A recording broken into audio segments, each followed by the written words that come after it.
Hey y'all, welcome back. This is going to be the episode that I promised y'all last time of the emotional side of this GLP-1 journey that folks don't talk about. So let's get on into it. Junior want to not be on my I can't really see what did I miss. All right, so boom. So jumping into it, before I even get into this episode, two things I want to address. One is, oh my God, thank y'all for all the love and support, the comments, the shares, and for us reaching 1,000 subscribers. I might have to even do like a whole separate vlog for that, or just even like a little post about it, because it is such a big deal. I've been trying to grow and have been growing this channel since 2017. It hasn't always been about obviously what I'm talking about right now, but it's been me, and it's been, whether it's been creating with Keisha, whether it's keeping up with Keisha, what it is right now. I just wanted to first hop on and say thank you like 1,000 times. Oh, I didn't even mean to do that. 1,000 times thank you for 1,000 subscribers. 1,000 and counting. So all the comments, all the love, shares, and everything is just like so appreciated. So thank you. And thank you for all the congratulations and comments on the last video about just basically the start of my GLP-1 journey and me losing 10 pounds. I got so much love, so many comments and questions on that. So I hope to continue to like basically answer your questions and keep this like a free-flowing community. So if you commented on the last one, continue to watch, continue to comment. If you haven't, then make sure that you're new here. I appreciate you watching. And yeah, the second thing I wanted to address really quick, and I'm not even going to address it, I'm just going to kind of acknowledge it, is if you see me talking and you see like right here, I don't know if you can see like the little hump in my cheek, or you see me talking and this side of my mouth is a little bit like, I won't say slanted, like I didn't have a stroke, first of all, thank God. Okay, we rebuke that in the name of Jesus. But I had a root canal done earlier this week and had a whole mess of trouble, and things happened since then. And even before that, it's been a week, y'all. I'm gonna just say it's been a week, and I might have to do an update and do a video about that whole process, because it was the week from hell. I'm gonna just say that. But we're gonna keep pushing, and I'm gonna push through this slant, okay? I'm gonna push through this freaking mountain in my chin. But yeah, I just wanted to address that, because if you've been watching me for a while, you might notice it. I feel like it's super noticeable, but some people may not see it. But anyway. Okay, so I have been trying to record this video for at least 2 weeks, and I am literally like sitting here in my bed. It's like 10 o'clock at night, just put the kids to bed, and I'm trying to get my life together. And I'm like, I can't wait. Like, I don't know what I'm waiting for. At least I got makeup on, child. I got to take it off, but at least I got makeup on. And I wanted to just talk to you guys about some of the things that I noticed. I'm not going to make this a long video, but the emotional side of this GLP-1 journey. So as I'm recording this today, today's my 1 month. I just realized I am going to do a month update. That is not today, but today, as I'm recording this is my 1 month officially of being on Tirzepatide and starting this journey of taking these injections, starting my weight loss journey. I'm not going to say how much I've lost. I'll save that for like a full month update. But as you guys saw in my last video, I have lost more than 10 pounds. But in that video, I did say I lost 10 pounds. And I think I started to talk a little bit about like how there's emotional aspects of this journey that people don't talk about. And one of the biggest things that I noticed since going on this journey is I really, number one, had an addiction to food. I had an addiction to food. I was using food as a crutch for a lot of the emotional things that I was going through, a lot of the things that I had been through a while back, and just like basically trying to suppress my feelings with food and drinks. Let's not forget about the drinks, because sis was drinking heavily, and I'm not a person to drink to get drunk, but the frequency of how much I was drinking like a glass of wine every night. If it wasn't every night, it was definitely like on the weekends, having some kind of like little margarita cocktail. Even if I was home, having some kind of margarita drink, having a couple glasses of wine, like all of that, even though it was to be enjoyed and it was me enjoying it, including the food too, including overeating, eating if I was happy, if I wanted to celebrate something and I was excited, eating if I wanted to suppress my feelings. All of that was a regular pattern for me within the last, I would say, at least 4 months. I mean, definitely longer on and off, but consistently at least 4 months before starting this journey of these injections and going on this weight loss journey. And it didn't really hit me until I think it might have been week 2, and I was going to work. So this is also a really hard time for me, and maybe, you know, I'll talk about it on a later episode or another video. But I had been through in 2020, my father passed away, and then in 2021, my mom passed away. It was with all within 7 months apart.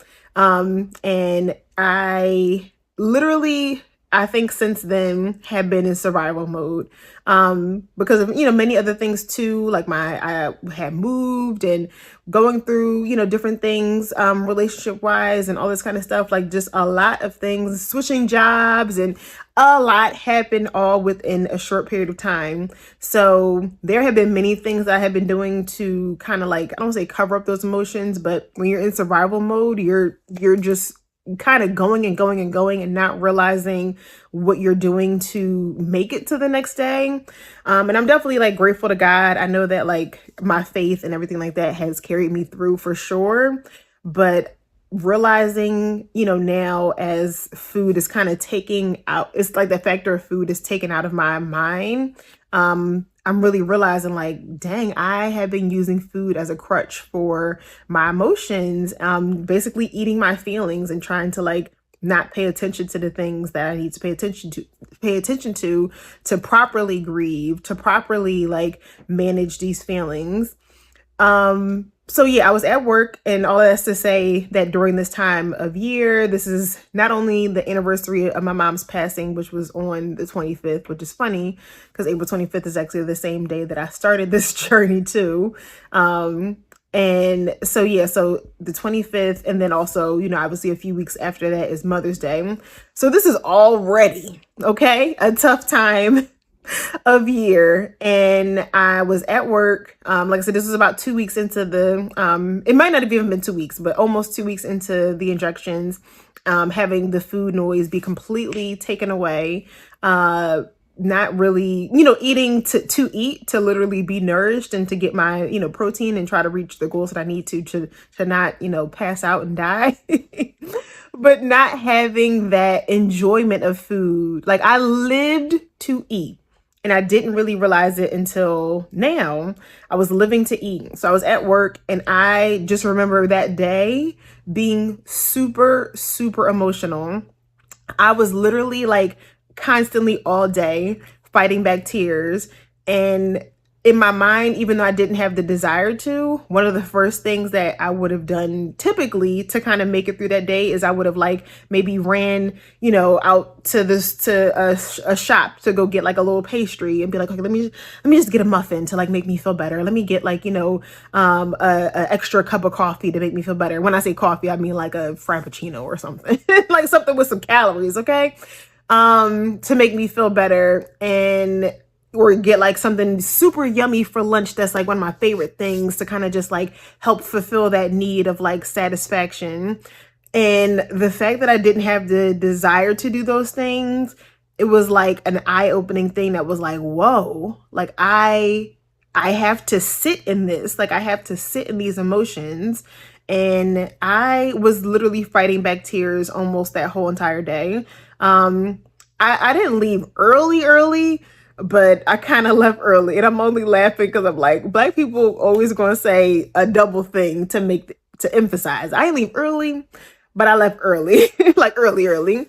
But anyway, so that was the day that I was like, yo, I really can't just turn to food. I can't just leave work and be like, I've had a stressful day, you know, I need to have a drink, because even though mentally, like, those would have been the things that I would have leaned on, because of how the injections and how the GLP-1, medications work, it suppresses your food noise and it takes away kind of like that desire for those things, which is a good thing and a great thing for the goals that I have for myself physically.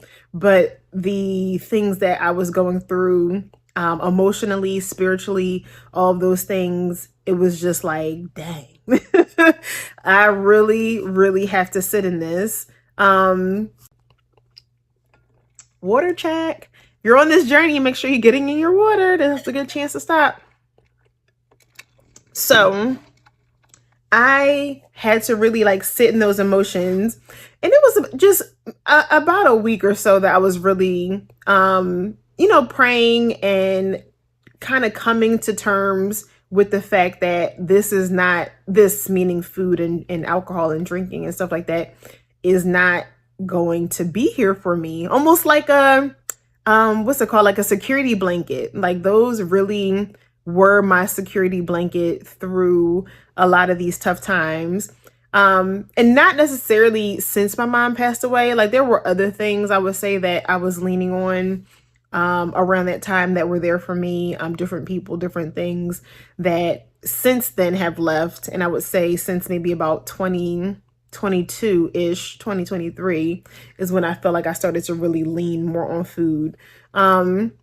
But all that's to say, I really realized that I had to take a step back from like realizing that, I mean, not take a step back, but like really sat and realized that food was my emotional crutch. It was my everything. It was me, like I said, using it to celebrate. It was me using it if I'm sad, using it if I needed a break, and all of these things. So I hope that that helps somebody. I don't know if any of you guys are already on this journey and you have gone through that same thing, or if you're contemplating starting a semaglutide or tirzepatide injection. This is me telling you in advance that this could be a factor for you, because I feel like a lot of us who are, I guess, overweight and having, and dealing with this obesity or being overweight and different things like that with our weight, could come from emotional eating. And I have used working out and things like that have definitely helped me in the past, as far as kind of like switching from like being that emotional eater to like, okay, like, let me get my energy out in the gym and, do these different things. But when you're not there fully, or when, those things aren't a factor for you at the moment, then typically food is your main source of like your emotional satisfaction. So it was real. And I'm still working through it. It's definitely not easy. It's worth it. I will say that, because obviously, kind of shifting from like that realization, those emotions, those tears and different things like that. And now, pretty much a month in at this point now, even today, like I had more energy to like come home and cook. I had more energy to, just, I was out and about with my kids a lot today and just different things like that. So it's like, there are positive emotions that come from it too, because now I feel like I'm kind of getting back to myself and getting back to that Keisha that I knew before being the size that I am, or the size that I was when I first started. So there are so many positive emotions that come from it. But like I said, that gut check of those emotions that I wasn't ready to face slapped me like a ton of bricks. And I hope that this helps somebody. Definitely. Obviously, I'm, a huge person of faith. So I've been praying more. I've been trying to, tap into God more. I need to get in my word more. I've been back to church and stuff like that. But also, I need to find a therapist, not just for being on this journey, but just in general, because I have not gone to any kind of counseling since my parents passing away. And I keep saying like, oh, I'm gonna do it. And, life be life. And I haven't yet. So this is pushing me even the more to really tap into to trying to find some counseling. I have the most supportive friends, the most supportive circle around me that are there for me if I need to vent, talk, cry, whatever. So I'm so thankful for them. But obviously there is a purpose for therapy and a therapist that I need to tap into. So yeah, so I'm, like I said, I'm not trying to make this a super long video. I just wanted to really address that because when it hit me, and I think it was around the time when I had recorded the last video of me losing 10 pounds, and I was like, I need to talk about this because I don't remember anybody that I've watched, whether it be here on YouTube or any other app, from some people in this community that I follow and, you know, tap into them a lot. They might have, but no one really, like I said, just spilling it out like I am right now. So yeah, that's pretty much like where I'm gonna wrap it up and leave it for today. Just be prepared if you are thinking about it, that could be definitely a factor that you could hit like I did. And like I said, but that I don't want it to make it seem like it's all negative. Those are just some things that it was making me realize that I was leaning on food. But like I said, there are already so many positive things. Like I said, having the energy to do other things, being excited to cook today because I was in such a funk where I was just being so lazy and didn't even want to cook. So kind of just like the good 100% outweighs the bad. And I'll try to keep in the back of my mind as I'm giving you guys updates to maybe talk about, as I'm talking about the weight and what I'm eating and all those kind of things, definitely talking about the emotional side of things too. So let me know, you know, if this was helpful. Let me know if you've gone through this before. I'm so super excited to continue to bring you guys these videos as well as other just like, you know, videos and things of, you know, just me and the kids and different things that I do as you keep up with Keisha. It's going to look a little backwards because the one that I'm probably going to do after this is going to be like a day in the life of me like eating, or just like some things that I had eaten within a day that I had wanted to share y'all. And you going to see me back in the braids, okay? You going to see me back in the braids because I just got my hair done a couple days ago. And that video should have been up first, but that's neither here nor there. Okay, that's neither here nor there. So I appreciate y'all rocking with me, even on this little casual video in my bed, about to take off my makeup. What you see is what you get, and I'm a completely open book. So thank you again for the 1,000 subscribers and growing. And yeah, continue to rock with me on this journey, and I'll see y'all in the next video. Peace.